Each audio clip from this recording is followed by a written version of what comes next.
Welcome back to NBA Cinema.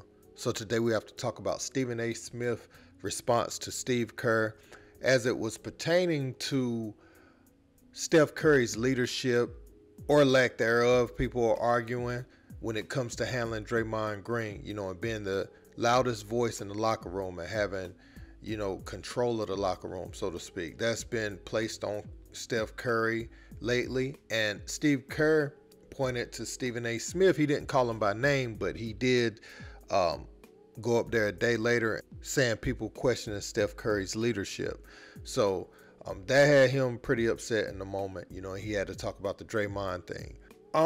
Stephen A. Smith responded, and he said that that's not exactly what he was saying. He was saying because of Steph's greatness, why hasn't he been able to reel Draymond Green in? Which is essentially kind of what Steve Kerr is referring to, because whether you're doing it inadvertently or not, you are questioning Steph's voice in the locker room. And I think many people have at different times when it seems like Draymond is just doing these things over and over again. So let's check out what Steve Kerr said, and let's check out Stephen A. Smith's response. Really? Like, that's the angle you're going to take? You're going to question Steph Curry's leadership? Like, really? We're going to do that? Think about that. Steve Kerr calling critics of Steph Curry's leadership disgusting. Stephen A., you talked yesterday about Steph's Molly, leadership. it wasn't critics. He know who he was talking to.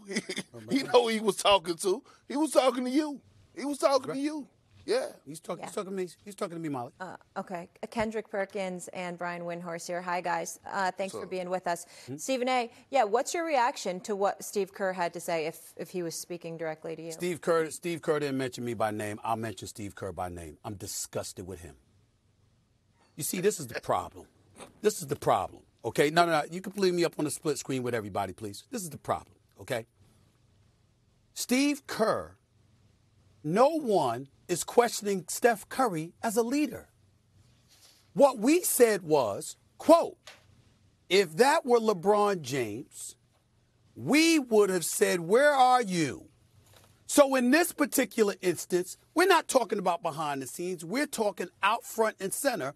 We were asking Steph Curry, where are you on this? Because you're such a great leader. Because you're such a phenomenal individual. Because you're the closest thing to perfection that I think most of us have ever seen as a professional athlete. We're asking about the impact that you've seemingly been unable to have on a teammate who loves and reveres you like Draymond Green. But Steve Kerr twisted it. Because we want to sit up there. He wanted. I don't even want to use the words. You understand that I'm tempted to in terms of him fawning over Steph Curry. We all fawn over Steph Curry. Why would you try to twist it like that? You trying to tell me that Steph Curry's not a human being? That every single thing about him is absolutely positively perfect, that we can't sit here while revering him and respecting him and appreciating everything about him? We can't simply sit here and say, yo, you of all people, you might be able to have an impact on Draymond Green. Whether we're right or wrong in that, I'm just talking about speculating about that because of the phenomenal person, athlete, professional that Steph Curry has proven to be. If I'm looking at Draymond, who is Draymond hurting most? He's hurting Steph Curry because Steph Curry is so great still that without Draymond Green, he's out on the court without his guy, which hurts him. That's the point that we were making. But Steve Kerr twisted up. And that's the problem that I have with him, and people let him get away with that because he's such a good man, and he's a top 5 coach of all time in my estimation, and he is a good man. Everybody that knows that about Steve Kerr is a good man. He's decent. He's conscientious. He's a leader. He's a winner on every level. We know what he's been through in his life. The fact that he is the human being that he is, we revere him too. But from time to time, we might ask a question about Steve Kerr. It's disgusting to ask the question. That's a problem.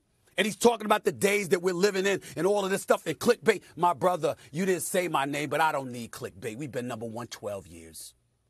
with or without YouTube, with or without social media, been number one. Period. Number one.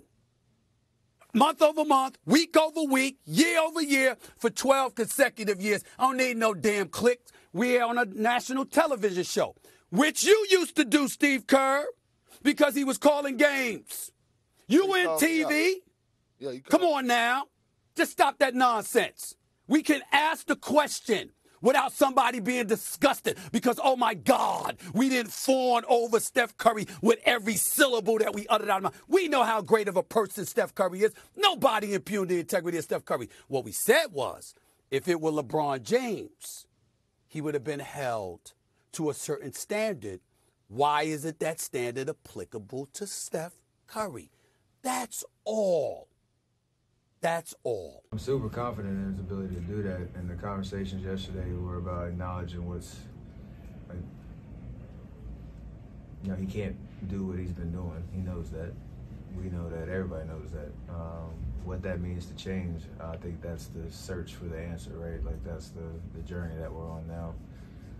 I think the tone has obviously changed from, you know, any other suspension or times of past where, you know, I think Coach said it before the game.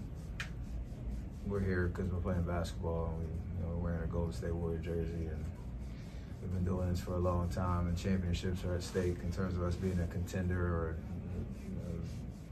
realistic contender, or even just being a good team, and he's a part of that. But you got to take a step back and, like I said, make sure everybody is right, you know, mentally, physically, to be able to perform and take care of yourself. Everybody has their mountains to climb, and, you know, Draymond's are his, and, you know, I'm confident that he can get over the hump, however long it needs to, you know, take to get there. Like I said last night, man, we've all often wondered, you know, why Steph hasn't been able to reel Draymond Green in. Is he afraid to be confrontational with him? Is that just not in his nature as a leader? Which one is it? What I will say is LeBron, he's naturally vocal. So LeBron, you could see in huddles and different times throughout games, you know, him fussing at players, him, Wade got into it. You know, he's not afraid to go at the other dominant personality on the team, because quite frankly, if LeBron James is on the court, he is the dominant personality in that locker room in this era, man. So, and I think that is a quality of a leader. Like, a real leader definitely needs to have that, you know, where he can confront any and everybody and they'll listen. Or if they don't listen, you know, they know how you feel.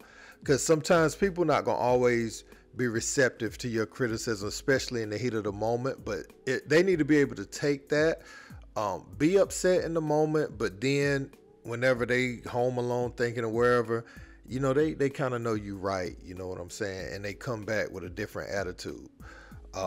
Because people can act out one way and process the information in another way, whereas you could see the change that you want. It like the change isn't always smooth, where they, you know, you go over to him and tell him what you like, and he says, yes, sir, you know, I'll do it. It don't go like that. It's oftentimes a lot of profanity-laced tirades and back and forth in that moment, and then things start to cool down. Then you come to some sort of understanding, especially when you're on the basketball court, you competing at a high level, you know, you have these type of things. And I think Stephen A. Smith, you know, his criticism isn't something that other people weren't thinking.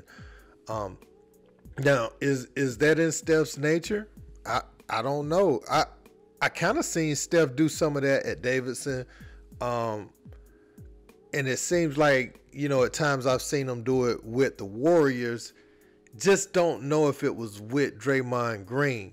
I feel like Andre Iguodala might have been that for that team. You know, the person that would confront a Draymond Green or something like that, you know, with his words.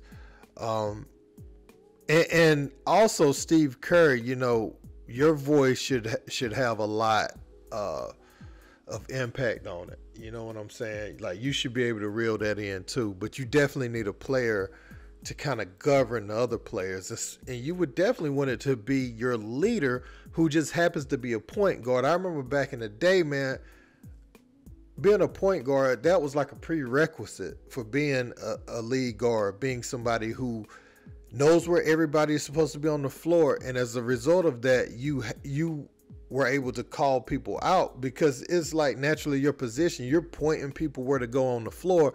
So I'm just saying, naturally that translates into your voice. You lead huddles at the free throw line. You know, when there's a foul and you come together for a quick huddle before you break to the free throw line, that is your time to talk most of the time.